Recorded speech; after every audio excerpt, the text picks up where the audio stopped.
Okay, now this wasn't too bad of an episode. Didn't have a whole lot, but it did just run and it didn't make me mad. It was a pretty good episode. Let's talk about it.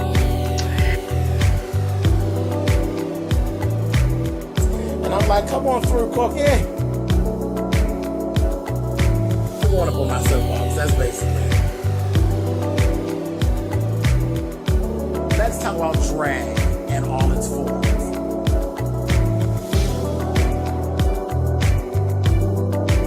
What,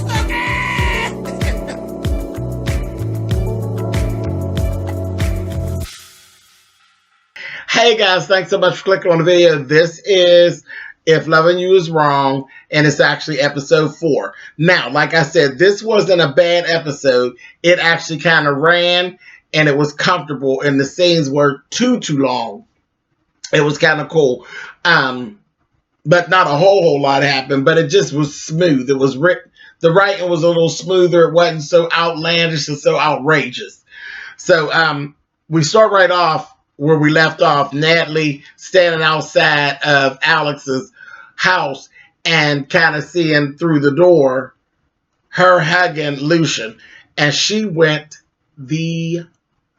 off. Okay, went off. She's like and Randall was out there just instigating. So Natalie and Lucien are just like really getting into it. She's like, what are you doing in there hugging her? Is that baby yours? You know, she just wasn't letting it go. So that scene, they was kind of running it kind of long. But he finally got her calm and showed her the error in her ways and told her, you questioned my integrity, but I don't never question yours. And then why do you think that it's like this? He's like, who told you to even come over here and come out here like this? Randall. Everything goes back to Randall. Like, are you kidding? He texted you. Right, whatever.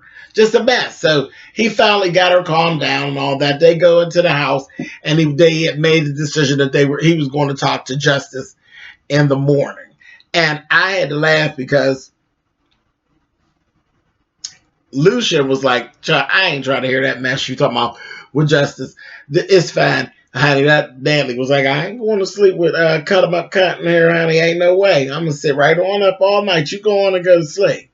I said, Lord have mercy. Then she woke him up and made him, like he got up and he called Ian and made an appointment, made arrangements for Ian to come to the house the next day to actually question him. And I said, well, look at Lucien and his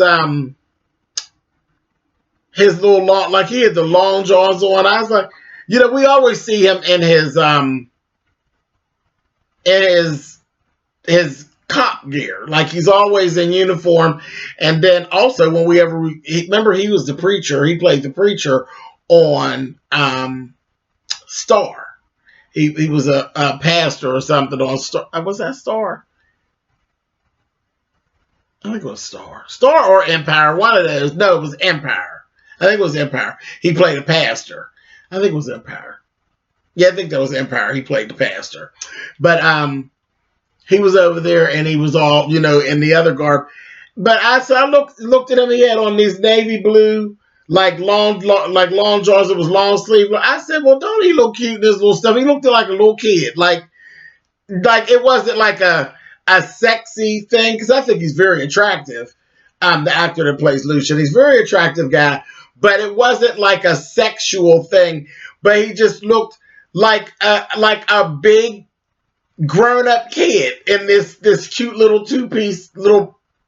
Okay, whatever. I'm gonna leave it alone and move on. I'm moving on because it ain't even coming out right. It's just not. Whatever. What he good looking, but yeah. Okay. Anyway, moving on. Moving on. And we're back. Okay, so Kelly, Kelly's down there. She talks to Ian. This was before he actually spoke to Lucien. Ian is not feeling Kelly. He's not feeling Kelly, and there's signs that Kelly is throwing out that says that she's a lying bitch. And he does not feel it for her. He keeps on questioning Lucien. Are you sure about her? I don't know about her. And then I was laughing because just little things. Like he said, well, I'm going to call your job tomorrow and I'll tell them that you don't feel well. No, that ain't going to work. Let's just tell them that Justice don't feel well. I said, really? So you in jail and you just comfortable with just telling lies and carrying on. And he just kind of side-eyed her. I said, girl, you digging a hole for yourself. You are digging a hole for yourself. So just little things like that. And I said, I think those are the things that make him really question her. Like, that don't make no sense. But anyway, let's skip over and talk about Eddie. Eddie then went and tried to blackmail Steven. Steven come in there. He told him, remember back in the day when we robbed those guys, this, that, and the other, like bringing up all this old shit. Steve was like, I don't know Shabbat. He told him some other stuff, kept going on, then basically told him, Lucien came here after the rookies all were killed. But you were here. And you and Captain knew all about it. And you and Captain are the ones that had them rookies killed. At least that's the story I'm going to tell when the FBI comes and it all go down. That's the story I'm going to tell. He was like, whatever, Eddie. That Eddie is just too much. Too much. Moving on. Alex and Brad. That Alex finally told Brad about the DNA test results and that how it says that it's not Randall's baby. And Alex, she's like, I swear to God, I swear, I only slept with you and Randall, and that's it. He told her, you swore to me before. You're a lying bitch, and I don't trust you. I don't trust you. I don't know if you really tell the truth. So she tried to convince him that it's the doctor that actually switched the results, but she doesn't know it for a fact. It's the doctor, and she had made plans to go on down to the hospital the next day to actually talk to the doctor, and she runs into Marcy. We're going to talk about that in a second. Marcy ends up, Ian called Marcy when he came out to question Justice in the morning and told her it was his house that he wanted to look at. Here it's across the street from her and Randall's house. So she's like, okay, well, whatever. Tells him I'll meet you there at 12 o'clock, no problem. So that was fine. Goes in, and he goes and he questions Justice. Justice tells him a little story, and he had all these details about how many times he was stabbed, where he was stabbed, how he fell, and all. He had all these details. So Lucien is like, that's all. He's lying. He didn't do it. He's lying. And Ian is saying, I don't know. He knows too many details. And everybody's leaning on, well, this is a grown man we're talking about. He said, yeah, but the first stab wound was right in his side from the back. They got him from the back, and that would have incapacitated him. And then they stabbed him 52 times. And all of this kind of carrying on. And he's like, maybe Kelly coached him into doing it and all of this. I said, oh my gosh. Okay, so whatever. That's that.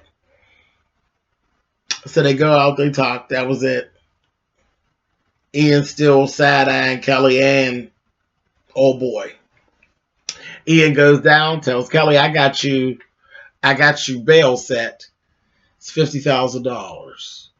She's like, I ain't got that, whatever. He's like, well, you got to come up with some kind of way to get him out of here. And he says about the equity in her house. She's like, okay, no problem. So in the midst of all of that going on, they do all that. He tells her, Justice says that he did the murder, this, that, thing, and the other. She's like, no, Justice ain't did that, this, that, thing, and the other, on and on and on. And he says, he started asking her questions about Justice's past and anger issues and bad behavior. She's like, I don't know what you're talking about. She's like, what about when your son stabbed the kid at school with the pencil? And she's like, that was a bully, this, that, and the other. And how do you know all about that? He's like, hey, that's my job. So he is really sad eyeing them. And I swear, they haven't said anything, but I know that Travis is behind this. But anyway, so moving on from that. Let's talk about Brant and the baby right quick. Brant is becoming attached to the baby. And He knows it's not his child. The baby's black. That's all that's to it. But yeah, the baby was crying, and Alex was in the shower and had the water running, couldn't even hear the baby, and Brad had picked up the baby. She come out, she was all in her glory, all happy and carrying on. I said, she's a mess.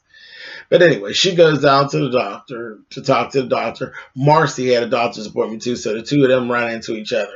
Of course, her and Randall had to run in first, because as soon as she came out on the porch with the baby, Randall get to ting-a-ling-ting. He come out, run over, and trying to see the baby. Him and her had an exchange, baby. That Alex told Randall, listen, you had better stop, and I'm only going to warn you once, and that's it. He going to say, what you going to do? What you going to do? All the hillbillies are dead, ain't they? She going to say, no, there's still one. And they have a little exchange back and forth, and that's that. She heads on down to the hospital. Out in the hallway, she runs into Morrissey. They waiting on the elevator. Baby, they get to going back and forth. And she told Marcy, listen, let me tell you something. I'm sick of this. I'm tired of you. And you're going to stop it. You're going to get up off of Brad. You're going to get out of his face. You're going to stop making them phone. You're going to leave my man alone. Or I'm going to tell Randall that you're pregnant with his baby.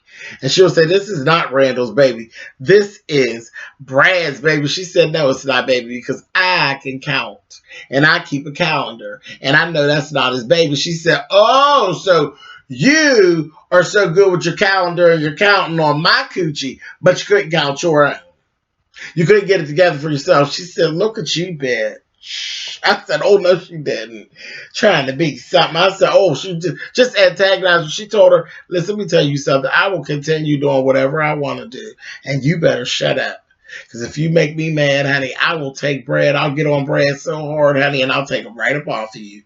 She went on and she told her, whatever, girl, you just keep it up, honey, and I'm telling you, I will tell Randall what your little secret is.